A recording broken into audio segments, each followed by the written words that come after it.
the question for the legislature is, do you want housing to be more expensive or less expensive? The state of Minnesota has two opposite positions. We're willing to spend money. We're not willing to legalize housing. So does the state want housing to be more or less expensive?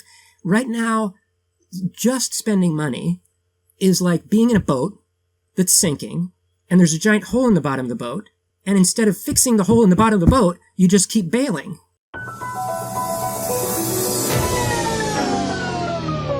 We're rolling. We're rolling.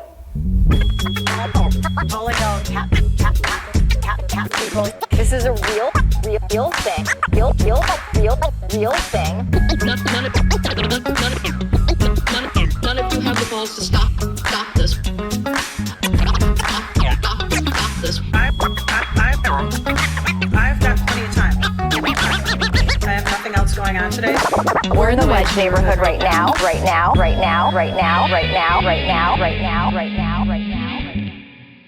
Welcome back to the Wedge Live podcast. I'm your host, John Edwards. Another Senate District 60 candidate episode for you today. Peter Wagenius is running for the seat held by Carrie Ziedzik until she passed away December 27th. The DFL primary is January 14th, so just a couple of days from when you listen to this episode. Welcome, Peter. Thanks for having me, John. Happy to be here. Can I call you John, or are we supposed to call you Wedge Live? You can call me John. You've been on this podcast enough times to know you can call me John. Was it like four times at this to Is it 4? I knew it was at least 3. I think this might be the 4th. I wrote your thing into my calendar, and it auto-populated to Edge Love rather than Wedge Live. Is that a problem other people have? Edge Love is my location-based dating app that I'm starting. That's Edge Love. Good. I'm glad you have a location-based dating app, and that's a good name. So this has been quite a whirlwind. What is going well for you, Peter? I talked to Monica about all the money she's raising. I complimented Doran on his excellent website that he got up in a number of days. What's going well for you? What are you proud of in the very brief time that you've been running? Sure. Well, I mean, launching a campaign in a very short period of time is something that, both having been a campaign manager and a candidate before, is not intimidating to me. And, raising $10,000, over $10,000 on New Year's Eve in last calendar year, and 26 or whatever we're up to now, having the resources to run the campaign is great. Just had a wonderful event, a Meet Peter event at Broken Clock. Nice turnout, good conversation. Digital, mail, the volunteers. There's also this phenomenon where I never watched, I'm not, as old as I look, I'm not old enough to have seen the show, This Is Your Life or It's Your Life or whatever, but that idea of people coming together from different parts of your life where they're like, and then they meet each other. So like, where do you know Peter from? Well, I know Peter from Minneapolis Public Schools. Where do you know Peter from? Well, City Hall. Where do you know Peter from? Well, Climate Action. And where do you know Peter from? Somebody showed up who knew me from working in an educational theater for kids, using theater games and role play to teach conflict resolution to kids with behavioral problems. And it's like all these people coming together to help me out. That is a really cool feeling. I'm not saying, I'm not like recommending it to everybody like as a healthy thing, but to see all the aspects of your life if you're 54 and they all come together to help you out, it's a good feeling. It's very cool. Do you have any friends outside of politics? Because sometimes I worry, like every time someone asks me, well, how do you know so-and-so? And I'll say, oh, local politics. Like it is the answer every time that question comes up. I don't know anyone that I don't know through local politics, if that makes sense. Okay. I don't have an answer for that, but for you, but for me, I have friends from theater. I have friends from high school and college because I did both in state. Here's a funny thing. I don't think we talked about this before. If I'm walking down the street and somebody yells out "slam," I don't know why I'm admitting to this. I know where they know me from because that was my nickname in college. Slam. Why was your nickname Slam? So, because I was part of a group, a summer stock theater company with 12 people in it, and literally 3 of them were named Peter. And I was the most junior of the 3, and I was instructed, not asked, I was instructed, you will have a new name, because this is a pain in the ass, because the first show was directed by one Peter, starring 2 others. One of them wrote for the Colbert Report, by the way, won like a couple of Emmys. And so I was told I was going to have a new name, and they came up with Slam, which has nothing to do with basketball skill, obviously. It has nothing to do with rap battles, obviously, or poetry. It's just because my middle name is Duncan, and Slam Duncan. Oh, okay. All right. Stuck. So I know people from all kinds of aspects of my life that aren't political.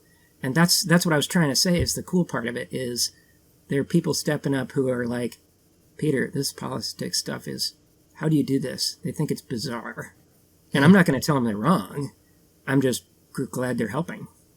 So what does Minneapolis need from the legislature right now when it's going to be so closely divided and people are skeptical that anything can get done? What does District 60 in Minneapolis need? Yeah. Well, first of all, we have to take the short and the long-term view. The short-term view, sure. I mean, we don't have a Democratic trifecta. We're not going to have a 2023 session where an incredible majority leader, Kerry Dietzig, is going to shepherd through like a lifetime of legislation in 5 months. That's not going to happen. You need a DFL trifecta to do that, and you need leaders like Kerry Dietzig, and we don't have either of those things right now. But there's a technical term for this. It's called thermoelasticity. Politics is thermoelastic. It means the pendulum swings. And based on the parade of incompetence and corruption that we're going to see at the federal level, and I think people are going to react negatively to it, the pendulum is going to swing back in our direction.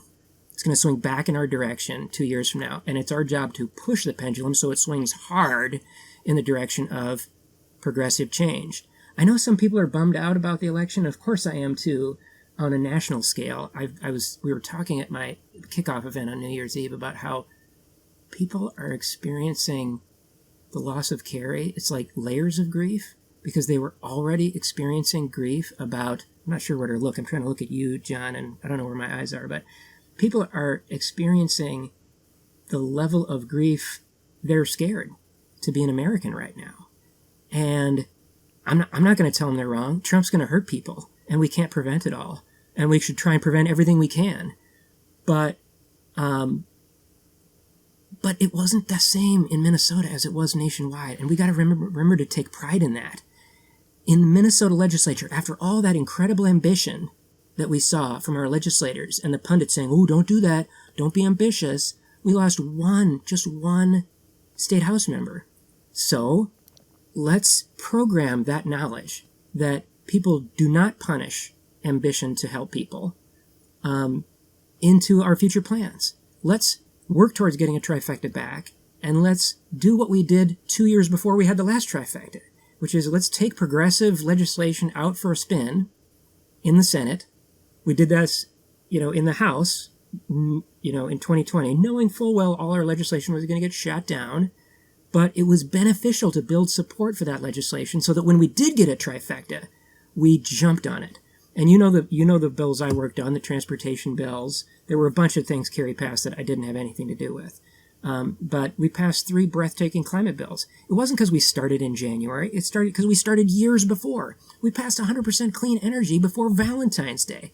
That didn't happen because we started on January 1st. And that's how we should be thinking. In the short term, what can we do? And what the long term? Long term, we should push the pendulum back in our direction and plan for a huge session after the next election. But I don't give up on the idea that there are things we could do in the meantime. We've talked about land use reform, you and I. Land use reform has passed in other states on a bipartisan basis. Washington State, Montana's not some blue state. They decided, hey, maybe if we want more housing, we shouldn't make housing illegal. Maybe a prerequisite of getting more housing is to make housing legal. And I've been working for the past year or more as a part of a coalition, which it now has a name called Yes to Homes, with faith-based groups, labor unions. Sierra Club is there, and I'm there representing environmental groups to say, hey, let's be like those states that passed land use reforms. And there are some legislators I do not agree with on many other issues, or any, who are willing to work with us on that.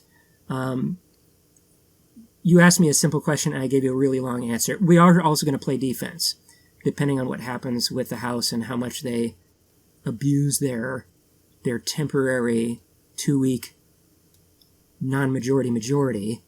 And so there's a lot up in the air. But having a long-term plan and having short-term goals is how I'm going to approach this. So thinking about, you've got a long resume, Peter. You've been involved in a lot of things. You got a lot of things done.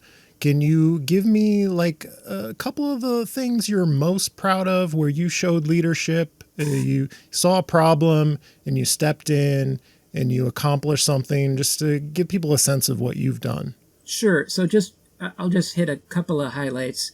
After I worked at that educational theater for kids for a couple of years, my next job was working for the state Senate.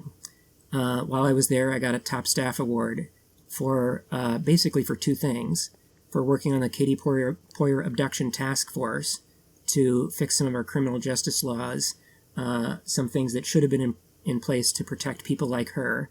I also pushed back hard against the 24-hour waiting period. I've always been absolutely clear about my position on reproductive choice. And so those are 2 of the biggest things I did when I was a Senate staffer. I was assigned to housing, job creation, transportation, and so I learned a lot. Mostly that was a learning experience, but I did get a couple of achievements along the way that I'm really proud of, and those are 2 of them. Those are the ones that got me the top staff award from the St. Paul Legal Ledger, which doesn't exist anymore. When I came to the city of Minneapolis, we were in a budget mess. And some of that was inherited, and then Pawlenty decided to pile on a bunch of other, Pawlenty math, where they do this cute Republican math where they count inflation for money in, but not money out. And that was a years-long effort to right the ship so that we were making sure we were not spending our money paying off debts, but serving people. And providing them municipal services that they needed. And I really think the Minneapolis Public Works Department was unrecognizable by the end of that time, my time in City Hall from the beginning. I mean, when I started there, were they that different from MnDOT? Do you know what I mean? Like right. roads, traffic sewers, all that, old nonsense. We hired a lot of people, disproportionately women engineers, who were embracing a new wave of thinking. And I'm not saying that everything's perfect, but oh my God, what we inherited compared to what we left, I'm really proud of that. And of course, the transit projects, the transit and the bike projects. Dinkytown Greenway, my girls call that Daddy's Trail. When they were young, I think they thought I built it. I didn't build it. I just got the money for it, but that's my part of the world. Negotiating the Central Corridor Agreement to get through the University of Minnesota campus. The politics of the University of Minnesota, you got to deal with that if you're a state senator from this area. And Kerry did it really well. And part of what you recognize is the university isn't a thing. It is a set of constituencies. And we had the nurses on our side. The doctors were not on our side. We had students on our side. But it was a fight. It was a fight to get the Central Corridor LRT line through the University of Minnesota. And I'm really proud of how that worked out. So those are some of the things I did at City Hall, and I think I already mentioned, and I'm giving you too long an answer, but at Sierra Club, we put years into work for those 3 big climate bills. And also, the one I didn't mention is our environmental justice bill. And I don't want to claim that I was a leader on this, but I'm really proud that Sierra Club supported the Frontline Communities Protection Act. That's the bill that says before they're going to do some other polluting thing, they got to factor in, what have they already done to a community? What have they already done to North Minneapolis with American Iron and the garbage burner, et cetera, et cetera? Well, you can't just add one more thing and act like it's one thing. That's the cumulative impacts bill, which is called the Frontline Communities Protection Act. I'm just really proud of the fact that when we got a trifecta, we used it, broadly speaking, and also the pieces of it that I got to play a role in. So let's talk about public safety. So the consent decree, the federal DOJ consent decree with the city of Minneapolis about MPD finally came down and was approved on Monday. I've been asking candidates, like, what does the city need in terms of public safety? So you can answer that one, but also, like, what about police reform in this era of divided DFL GOP state government? Like, is there anything to hope for in that regard? Well, let me just preface this by saying I know what job I'm running for. Right. I have been recruited to run for city council in the past, and I never even thought about it because the only elected job I've ever wanted is the legislature, because that's where the big fight is over the future of our state. So I'm not running for city council. I think my best contribution to public safety in Minneapolis is going to be all the things we can do to ensure that people get their basic needs met. The lack of housing is a 50, 60-year problem dating before, which is all about whiteness. It's all about the fear of, if we allow rental property, who's going to live next door to me? Well, the street where I live has duplexes and fourplexes and triplexes, and it's a great street. And there are streets like that all across Minneapolis. And all the things we can do, I'm giving you just one example, but all the things we can do to have people get their basic needs met and to get people housed is going to make a huge difference on public safety in Minneapolis.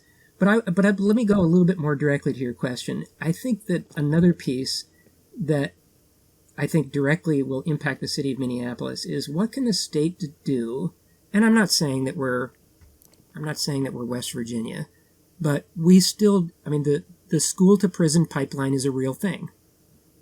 And it's not just in states with for-profit prisons. The percentage of the prison population that has learning disabilities like dyslexia compared to the regular population is off the charts.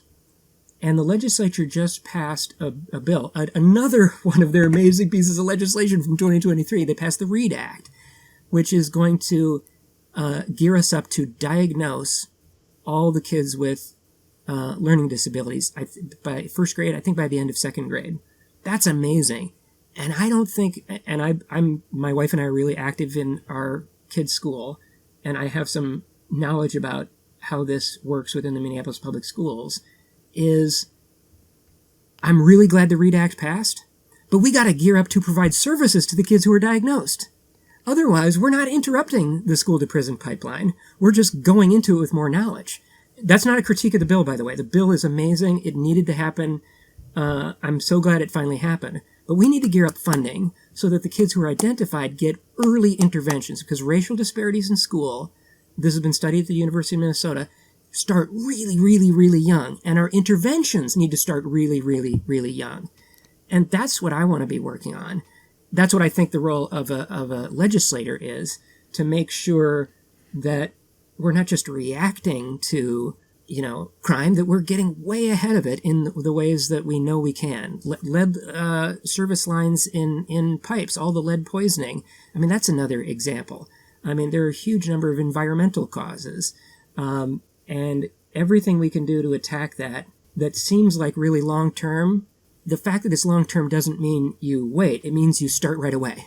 So a similar question. You're obviously, as you've said, you're not running to be the boss of first responders, but on homeless encampments in Minneapolis, like what, I'm going to turn it around on you and make you come up with the question. Like, what is the question we should be asking legislators and how they can help Minneapolis deal with that better? Is it just money? Wow. No, it's not just money. It's not just money. And I'm kind of passionate about this, and I'm glad you asked the question the way you asked it, because I honestly want to ask at the legislature. I've even thought about what I would say if I had an opportunity, at the swearing in, because that's the kind of thing you motivate yourself with when you're tired. The question for the legislature is, do you want housing to be more expensive or less expensive? Because right now the state of Minnesota is sending very mixed messages. We are willing, let me back up a step. There are three things we absolutely have to have in order to have any kind of comprehensive housing strategy. We need renter protections. We need funding, serious funding on the lowest end, the most affordable end. because the public sector is never going to build that, and we need to increase the total supply of housing. Well, when you look at bucket 2 and bucket 3, or item 2 and item 3 of that list, the state of Minnesota has two opposite positions. On item 2, we're willing to spend money, but on item 3, we're not willing to legalize housing. So does the state want housing to be more or less expensive? Right now, just spending money is like being in a boat that's sinking, and there's a giant hole in the bottom of the boat, and instead of fixing the hole in the bottom of the boat, you just keep bailing. Well, that's crazy. If we want housing to be less expensive, we have to bail with money and fix the hole in the bottom of the boat, which is to legalize more housing. And that's why I'm so excited about this Yes to Homes coalition, legalizing more housing types and breaking out of this notion, this crazy notion that somehow we're going to fix a metropolitan-wide problem, a statewide problem, just with the city of Minneapolis and the city of St. Paul and maybe one or two first-ring suburbs. The state has to play a role. The state has to stop deferring to cities, even if everybody was operating in good faith, and I submit they're not, every city. Even just the idea that 97 cities in the transit service area, 180, whatever it is in the metro area, and all the cities statewide, the idea that we're going to get good, responsible land use policies by bringing a set of resolutions one by one to 97 cities or 180 cities one by one, that's nuts. It's a statewide problem and it requires a statewide solution. I'm not saying I have all the answers. I'm not saying that. I do have some ideas that we've been talking about this summer, but I'm going to go to Lindsay Port and I'm going to say I'm on your team. You've been waiting for reinforcements and I'm reinforcements. Put me to work. I've got some ideas. I want to hear your ideas. But the key thing is the state has to assert its role. This idea of the city's got it, bull. The cities don't got it. And as long as we act like the city's got it, we'll never have a solution. So on education, everyone I talk to who's running for the legislature is going to say fully fund public schools. Tell me why you mean it and you're better and you will get it done. Well, fully fund. We got to look at the funding streams. We also got to look at the politics behind the funding streams. Okay, so the per pupil formula for school funding depends on butts and seats. How many kids are in the Minneapolis public schools? And obviously, the more kids we can attend the Minneapolis public schools, the better. My two daughters are in the Minneapolis public schools. And by the way, we went around to all of our neighbors and said, hey, you know what? What happens is the public schools in Minneapolis lose kids oftentimes between elementary school and middle school or junior high. And we went around to all of them and said, let's all go together. We're all going. We're sticking with it, right? And my daughter's really excited to be attending Northeast Junior High Northeast Middle School next year. It was junior high when I was younger. So butts and seats is a legitimate thing we should all be working on as citizens, including state legislators. But what I talked about with the politics of this is, remember back when, I'm saying this to you, and this is where I'm showing my age again, but whatever. I'm not going to remember what you're going to talk about, but I'm 54. Okay. I'm 54. I'm just saying it. When Tim Pawlenty and the Republicans last had like real power, they went after integration aid, which is a component of school funding. Why did they go after integration aid? Is it because they were suddenly convinced that integration was no longer an issue? No, it's because they knew Minneapolis benefited from it. And can we not pretend that there was anything else involved? Can we not pretend that there's anything else involved? The Republican willingness to hate on cities is at the core of a huge part of their identity as a party. They hate cities because of our attitude of inclusiveness and the people who live in cities, who are people who don't vote for them. So we have to go in there with open eyes and recognize that if the House members if the Republicans are able to leverage this temporary 2-week, 1-vote, non-majority majority into electing a speaker for 2 years, they're going to establish the most extreme position for the purposes of negotiations at the end of session. Will they take an aim at integration aid again? Probably. I think it's called Achievement and Integration Aid now. And we just gotta. I'm a big believer in Annette Schenker-Osorio and her message advice, which includes name the game. This politeness thing. I understand when you're on the Senate floor, you cannot question other people's motivations. That's a good rule for a deliberative body. We don't want to be like an old school D.C. Paul who takes the rules of the Senate and then brings them out into the real world. In the real world, we got to say what's true. We got to, as Annette Schenker-Osorio talks about, we got to name the game. And the game is fomenting hatred of Minneapolis for political gain. Demonizing the kids in our schools.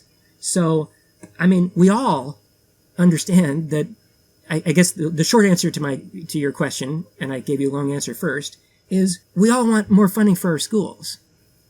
But we got to be willing to fight for them and name who is attacking our schools and what the motivation is behind that. And I'm certainly willing to do that, and I'm eager to do it. The whole reason I live in Minneapolis is because of Minneapolis Public Schools. Have I told you that story? No, you haven't told me that story. So, my brother and I were born overseas. I'll do the short version. My brother and I were born overseas on a Navy base, him in Morocco, me in Spain. We came back, and my family was living at 67th and Humboldt, outside the city in Brooklyn Center. And by the way, what I'm about to say is not a critique of Brooklyn Center today. But Brooklyn Center at the time, my parents were saving money by being caretakers of an apartment building, saving on their rent. And my brother was going to be brought into the local elementary school. And my mother, who was raised in the segregated South, she is highly attuned to racism in education and just generally. And she got home from that visit and said, "We are not sending Stuart, my older brother, to this school. We're moving to Minneapolis. 8% mortgage be damned. We're doing it now." And we moved to Hale and Field. If you don't know the story of Hale and Field, it's a remarkable story. It's the first two schools that were paired in Minneapolis for the purpose of racial integration at the insistence of the neighborhoods. It was not pushed on them. The neighborhood said, "We want to integrate our schools." And I got a great education in the Minneapolis Public Schools, starting in that elementary school. And when I look at the schools my kids are in now, Pratt, which includes Prospect Park and Glendale Townhomes, and some kids from Cedar Riverside who go to multiple schools, but including ours, it's everything.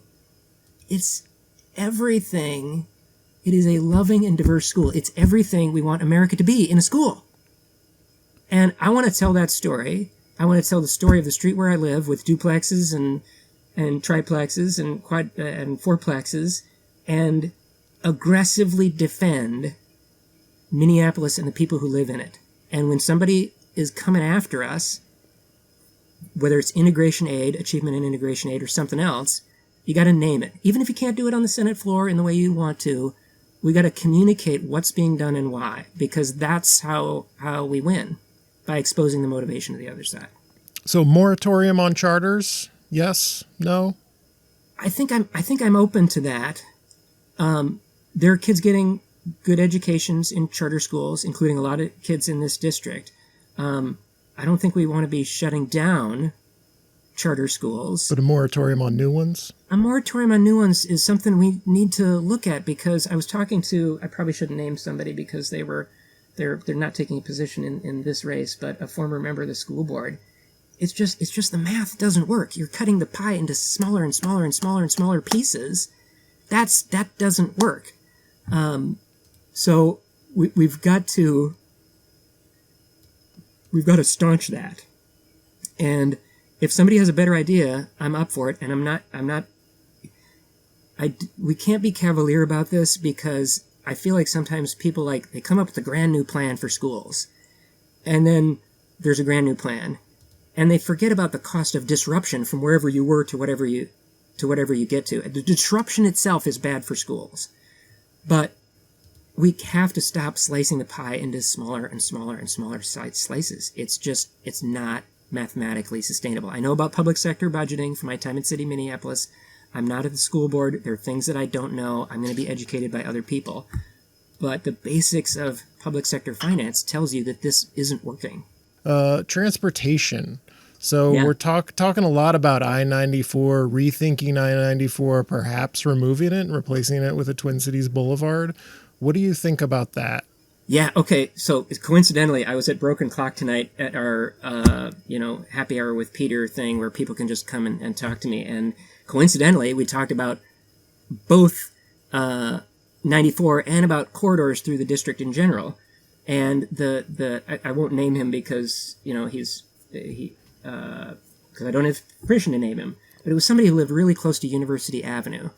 And he was talking about, I live next to a freeway called University Avenue. And when you get further up into northeast Minneapolis, that's what we're talking about. I mean, it's a MnDOT road. Both Central and University are MnDOT roads, 47 and 65. And one of them feels like a street, and one of them feels like a highway. For Southsiders, like think about Minnehaha and Snelling next to one another. Minnehaha feels like a street, and Hiawatha feels like a highway. Well, we need to get things set up where the city and the county are in charge of the streets within the city.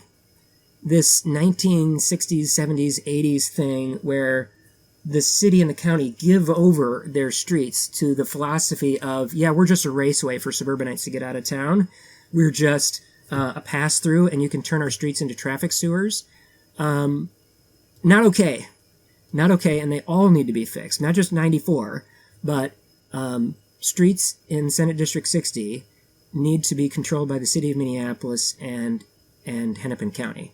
Now, when I was at City Hall, and I'm a few years separated from this, Hennepin County was ready to let go of Central Avenue. They wanted to they said, this isn't a highway. And it's like, good, we agree, it's not a highway. So why is it yours? It becomes a financial thing. It becomes a financial thing. The county could get a turnback of the road, but it's hard for them to take a rapidly depreciating asset. That is a financial burden for them. So what we need to do is we need to set it up where the county has control over the new design. It is redesigned for that purpose while it's owned by MnDOT, and then they hand over the keys to the county or the city. I'm not dictating the outcome here. But when I was in City Hall, MnDOT was ready to give it up. They were ready to give it up. But it can't be handed to them as a asset about to fall apart. It has to be handed to them as an asset that's not going to be a drain on county resources. And I want to be a person who can facilitate that for streets in my district, what I hope to be my district, so that they can be safe and walkable and the kind of things that people would want to have housing next to. And I think my background lends itself really well to that work. What about 94? Yeah. Okay. So 94. Sorry, you said that, and I. So here's my history on 94. It was actually one of the first things I started working on when I came to Sierra Club, because MnDOT said that they were going to be rethinking 94. Well, okay, a rethink is really needed on 94, but let's remember the history here. The history of 94 is two crimes, racial injustices, two crimes. One of them is acknowledged and one of them is not acknowledged. The acknowledged crime, and when I say acknowledged, I mean the Dayton administration actually had an event where they said, we're sorry for what we did, which was the destruction of Rondo Avenue, the dispersal of a good number of residents, and the destruction of generational black wealth. Okay? That's the acknowledged crime. Funny enough, though, not funny, unfair, the second crime was not acknowledged, which is the ongoing disproportionate pollution of everybody left behind. Not everybody was removed by the 94 project destroying Rondo Avenue and those black homes and black businesses. The people who are still there disproportionately experience the pollution and everything that flows downstream of that. The asthma, the school absenteeism, the problems with school performance that stem from the health problems. MnDOT, as far as I know, has never acknowledged the second crime because the crime is ongoing. And they seriously proposed an expansion of the freeway. Now, what I did at Sierra Club is we got a unanimous resolution of the St. Paul City Council, a unanimous resolution of the Minneapolis City Council. This was like 5-6 years ago, saying you cannot expand the freeway. So then Sierra Club kind of backed up because our streets kind of came in to take the lead and put this really bold vision on the table for the Boulevard project. And I think we have leverage now. I think we have leverage now because Minot still put on the table their expansion plan in defiance of 100% of the local municipal officials from both cities, which I think is just appallingly tone deaf to like community input. So we don't have the votes yet to get what we want, like something brand new. They don't have the votes to get what they want either. The problem is that the status quo is bad. Right. The status quo is poisoning people. And so I want to keep an open mind to what the resolution might look like, because a standoff for another 10 years is not an answer. That just means everybody keeps getting poisoned. Right. So I'm proud of the work that Sierra Club has done and that allies have done to make it impossible for them to move forward with the same old, or with a worse version, an expansion with more traffic and more pollution. But a lot of conversation is needed with people that I haven't been able to talk to because I'm not a legislator right now, and there are legislators on the Project Advisory Committee, and I'm going to want to sit down with them and say, we have some leverage. What are we going to get? So I apologize to the other candidates who've been on the podcast because I didn't ask them this question that I'm about to ask. The sports gambling apps. I do not understand why legalizing sports gambling apps is on the table, like FanDuel and DraftKings, these things that are so highly addictive. I just watched a public hearing, like an informational hearing at the Senate, where they went through all of the harms, like the 27% increase in bankruptcies in states where this is legalized, the increase in domestic violence issues, just like financial ruin, social harms. I guess people are just hungry for the tax revenue. I don't understand why we would do this. So what is your position? Boy, I'm really glad you asked me that question, because it just so happened I had a conversation with a constituent who was worried about this issue. And as a matter of fact, she used to work at Hazelden. And she saw, on a personal level, exactly what you're talking about, those disastrous effects. And in fairness to the other side, which I'm skeptical of, they say, well, people are going to do it anyway. It's better for it to be regulated. Almost like they're talking about like legalizing cannabis. And I don't think that's a good analogy. Cannabis is not, there's no algorithm in a joint. There's no algorithm designed to make something psychologically addictive. So I am absolutely worried that getting more revenue into the state without having to do the tough thing of like taxing the wealthy or whatever is the motivation behind this. And I'll just give you one more layer of my skepticism about this, which is I think one of the bills they offered last year would have even legalized this for betting on the collegiate level. This district, Kerry Diedzik's district, the district I want to represent, includes the University of Minnesota. Oh my God, do we want to add another layer? I mean, think about how exploited student athletes are already. Do we really want to add another layer of potential exploitation and stress on their lives? I mean, you're asking for trouble if people are allowed to bet on college games. I mean, the opportunities for corruption and ruining people's lives, not just the people betting, but the people whose actions on the field are going to have huge financial impacts. I come into this super skeptical, and I really hate the idea that we say, oh, the state needs more revenue, so we're willing to hurt people. Right. That's not where I come from. Like, I understand the prohibition argument. Oh, people are going to do it anyway, whether it's legal or not. But right now, on my phone, I can't open DraftKings. I can't use FanDuel to bet on sports. I can't do it. And those are the big ones. And yeah. So maybe I could find some illegal website where it's possible, but it's just doubtless that it's going to be a lot more common and it's going to hurt so many more people if we do it. We're not even able to address the gambling addiction that we already have.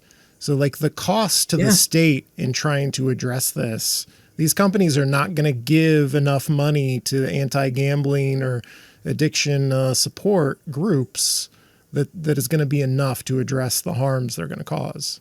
There are a lot of these things where people are like, ooh, let's count the money that the state could get. And you need to count both the money the state would lose in the ruined lives and the ruined lives themselves. Right. That's where I come from. So I'm going to be a hard sell. And the collegiate thing is nuts. Yeah. To me. Here we are at the end. Do you have any recommendations? This is the fun question. Tell us what you're enjoying in your life besides running a 1-week campaign for the legislature. Well, the last time you asked me that question, I said we were watching Girls 5 Eva. Yes. And then we promptly stopped watching it because we just moved on to something else. I remember what it is. My wife loves The Bear. My wife loves The Bear. The Chicago Chef thing. Yeah. You know, I've heard of it. I don't watch it. Okay. It seems like you only watch TV that your wife chooses for you. That's how you live your life. That is kind of the thing. Okay, but I will add one genuine... I will not cheat by looking at my wife's answer. I will give you one thing. Okay. I have recently discovered that I am at the age now, and this is a beautiful thing about having kids of a certain age, which is that I now get to show them things that I really loved when I was their age, and we get to enjoy them again together. So I was eating in the kitchen, and I'm often eating out of sync with other members of the family. Not often, sometimes. And I was watching a black and white movie, and my daughter walked in and said, "What's that?" And we've watched 4 black and white movies: Blithe Spirit, The Lady Eve with Henry Fonda and Barbara Stanwyck, and 2 Hitchcock movies, including The 39 Steps. I know this won't last, John, but she loves it. Now, you got to be prepared. You got to be prepared to have conversations, because there are, these movies are dated, and they have gender and racial outdated thinking and a ton of smoking. And you got to point out that I tell my daughter the cigarette companies were actually paying the studios to get the stars to smoke because they wanted to blah, blah, blah, blah, blah.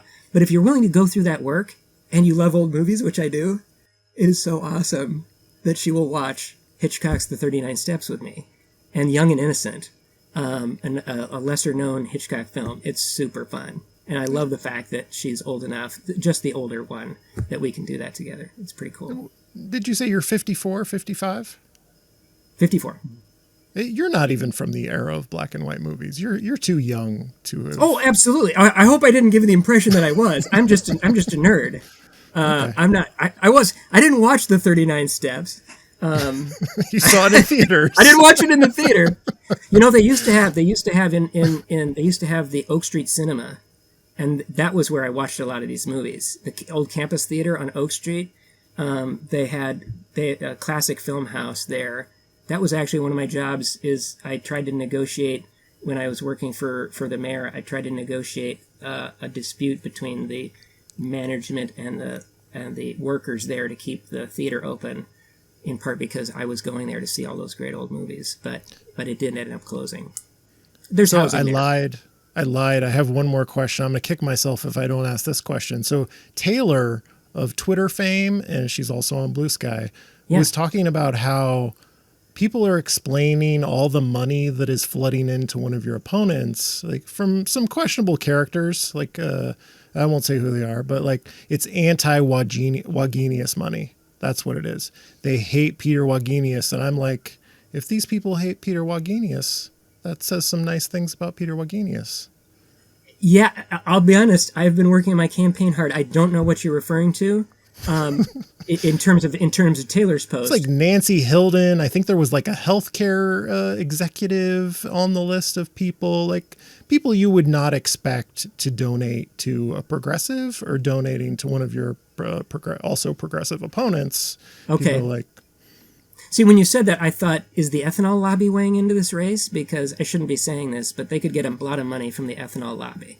Because I'm part of the biofuel skeptics group that is pretty adamant that we do not have time for false climate solutions. So that's, when you said that was the first thing that came to mind, is that there are some polluters who really don't want me to be a senator. So if you see money of theirs pop up, by all means, blow a really loud siren, because anybody who takes money from them is on the hook for Well, they're on the hook. I'll say that. I have not seen that. I'm not accusing anybody of that. I'm just saying we talked about like who's gonna not want me in the Senate. Well, that would be the top of the list. I'm sure there are others. You've made a lot of good enemies over your long career, Peter. That's okay. What was FDR's line? And I welcome their enmity. I welcome their hatred. I think maybe it was. Did he use the word hatred? I thought he did. They are unanimous in their hate for me, and I welcome their hatred. Thank you, Peter Wagenius, running for Senate District 60. The primary is Tuesday, January 14th. Just a couple of days left to vote there, so get out and vote. This has been the Wedge Live podcast. I'm your host, John Edwards. Thank you for listening. This is a real thing. Real thing.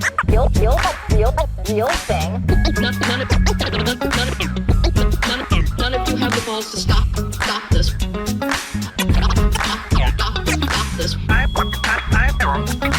I've got plenty of time. I have nothing else going on today.